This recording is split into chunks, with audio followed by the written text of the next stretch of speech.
So the worst thing you can do is stop. That is the worst thing. Become sedentary in life and things will just not function well. They will just not work. So it's really important that you move every single day. All right, I definitely recommend 30 to an hour, 30 minutes to an hour's walk every single day.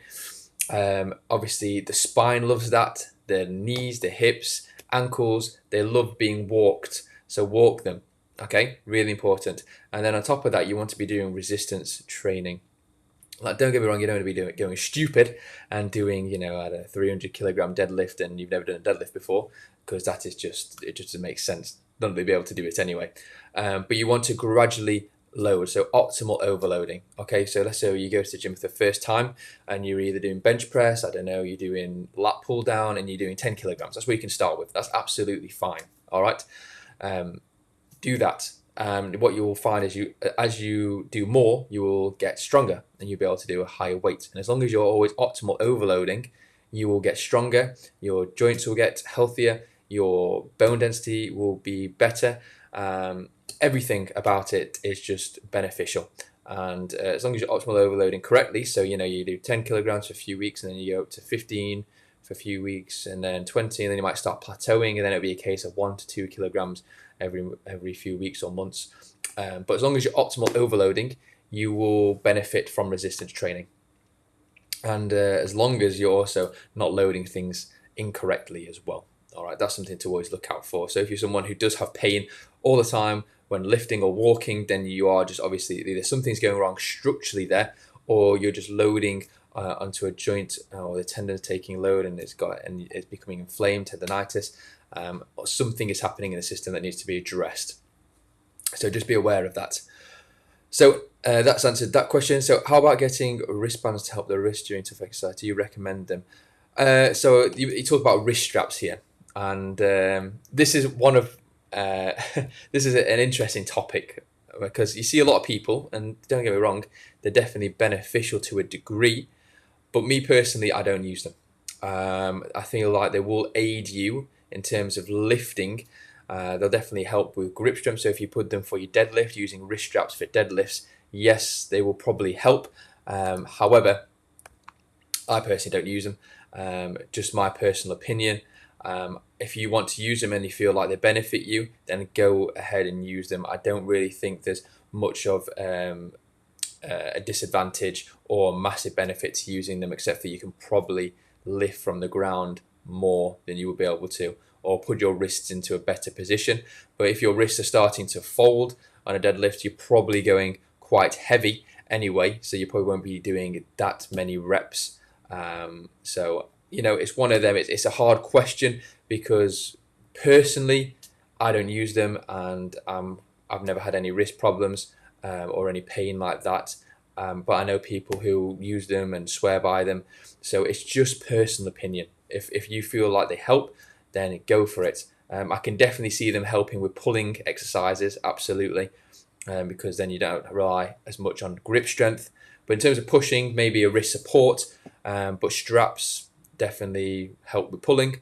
But for me, I try not to use them, because I think to myself, am I going to be relying on straps every time I lift something? No, I'm not. So I like to kind of train in a way where even if I haven't got these aids, I'd still be able to lift and perform that weight. So I hope that has answered your question. Thank you for that question. Are there any special dietary recommendations to prevent and get rid of joint pain? That's a very good question. A very good question. So, I mean, there are certain supplements that have been proven to help, and ingredients and things. So, I mean, calcium obviously helps with bone and joint. But you've also got things like your cod liver oils, fishy oils, omega-3s, 5s.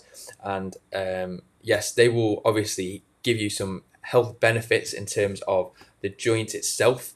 So they're the ones I'd definitely recommend. But when it comes to dietary recommendations, you just have to find out what foods are actually not good for you. So a lot of sugar isn't great. Obviously, some fats are nice and good for you, but too much and you will become obese and you'll be loading more than you should be. So it's one of them where you need to find out what foods work for you, because everybody has different intolerance as well. And if you obviously ingest something you're intolerant to, your body will respond in a protective state and create an inflammatory response, mainly in the gut, but that can also be into the joints as well. So things I would look out for when eating are if you're suffering from bloating, lethargy, straight after eating, constipation, diarrhea. That's something that we would, say, yes, there's probably food intolerance there, and you shouldn't really be eating that, or certainly not eating that before exercise anyway, because they could actually reduce your performance, increase your chance of injury, and increase your inflammatory factors. So it's definitely something to watch out for. Dietary wise, you always want to be getting your protein in. That's really, really important. Get your protein in so your muscles can repair, they can build, and they don't waste and atrophy. Okay. So in terms of diet, protein is going to be number one on there for me. You have got your supplements like your omegas, fish oils, calcium, things like that, which you must have to be healthy, have healthy joints, healthy bones anyway. But in terms of specific things, I would just look after your diet, look after what doesn't agree with your body, and remove that from your diet. So that's what I'd do in terms of recommendations for joint pain and diet. So I hope that helps. Next question: which exercise help to prevent or get rid of joint pain? We kind of looked at this a little bit, but one thing that was always going to help and definitely prevent is mobility, movement. Okay, that's so important. I can't stress that enough, because I know I repeat myself now, but if you don't use it, you lose it. All right, so you need to keep moving. You need to keep mobile. The amount of times we see people that just give up and they just become sedentary. And I think I spoke about this cycle last week. You get into pain, you become sedentary, and then that pain drives that feeling of giving up. So you just become more sedentary. And obviously, this is a horrible cycle. More pain, less movement, more pain. So one thing I can definitely recommend to help you prevent joint pain is moving, mobility. Get walking, get swimming, do some sort of exercise that will obviously get you moving, get your heart racing, and get your joints mobile. Because at the end of the day, joints actually like mobility. They become freer. They actually increase in mobility when you move. So it's really, really important. All right. So I hope that has helped. In terms of other exercises, like I'd say, resistance training, really helpful for just maintaining a healthy body, a strong body, because a strong body will look after you as long as you exercise, train well, and resistance train. So I hope that has answered that question for you. Next up, last question we've got today is what different kinds of joint pain are there? Which different causes do you have? Example, fatigue, rheumatism, arthritis. Okay.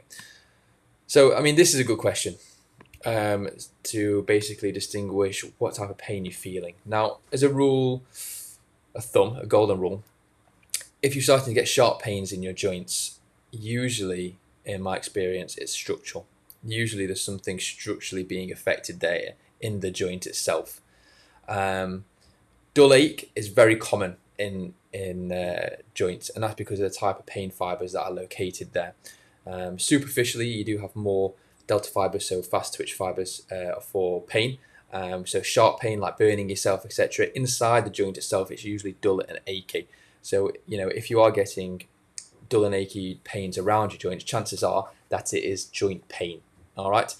If it's sharp, so for example, if you bend your knee or straighten your knee, you start getting sharp pain in the knee, then I would think structurally there's something wrong going there as well. But I think it's most common that people get aches in their joints, especially lower back, so SIJs, cervical iliac joints, and lumbar spine as well. So in terms of causes, like I've been through, there are many causes, but usually it's going to be always a load issue. All right, so why is that joint loading when it shouldn't be loading, or why is it loading too much? And we just have to address that, and that can usually actually help relieve pain and increase mobility. But yes, there are plenty of types of pain that people can feel. Like I said, the most common is going to be that dull achiness in the joint. Knees are very common for that. And it's just really important that you actually see someone so they can distinguish between if it's a structural problem, or not. Because if it's just a load issue, then it's quite easy. If it's structural, then it'll depend on how bad the structure has been affected and what needs to be done next. Worst case scenario, obviously, will be surgery, but it's we do everything we can to prevent that. So they're the different kinds of pains that you can get in your joints.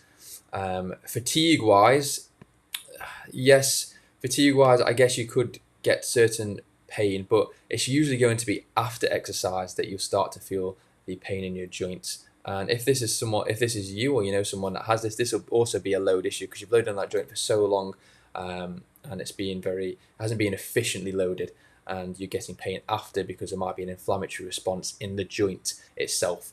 So that could be a reason why you get it after. In terms of while you're doing exercise, if you're getting pain there, then yes, it's also just loading incorrectly, because ideally you should be able to do exercise pain-free. And that means everything is structurally sound and working the way it should be. But if you're ever unsure about a pain and it's not going away, you will have to see someone, because it's really important that they distinguish and they diagnose what really is going on in that joint. So I think that is all those questions answered. I hope that has helped. And more importantly, thank you so much for bringing those questions to me. If you have any more, please do leave a comment. It's really, really important, because we need to spread this so that we can help more people and people can understand what is going on in their body. But yes, from a point of view where I'm at, without seeing someone specifically, because a lot of these questions, they're about you, all right? They're your problems. And without seeing you and assessing you, it's very hard for me to tell you what really is going on.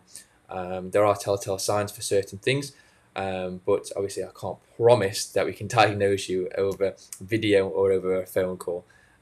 But I can do my best, and I'm trying to give the best knowledge I can to help everybody, not just one person here.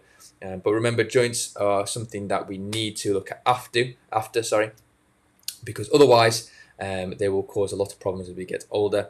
And you probably know, or maybe you are someone who is struggling right now with joint pain and it's kind of affecting your life, in which case you have to get to see someone. But most importantly, keep moving. That's the key takeaway here, guys, is mobility is key. Move your joints, use your muscles, all right? And the rest will fall into play. It's people who don't use muscles and joints correctly, and who live quite a sedentary life, who are the people that we see most in pain. So just really important that please look after your body, and it will look after you.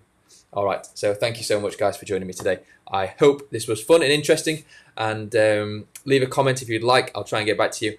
If there's any questions, please fire away. Just want to say a big thank you, and have a great day. Bye-bye.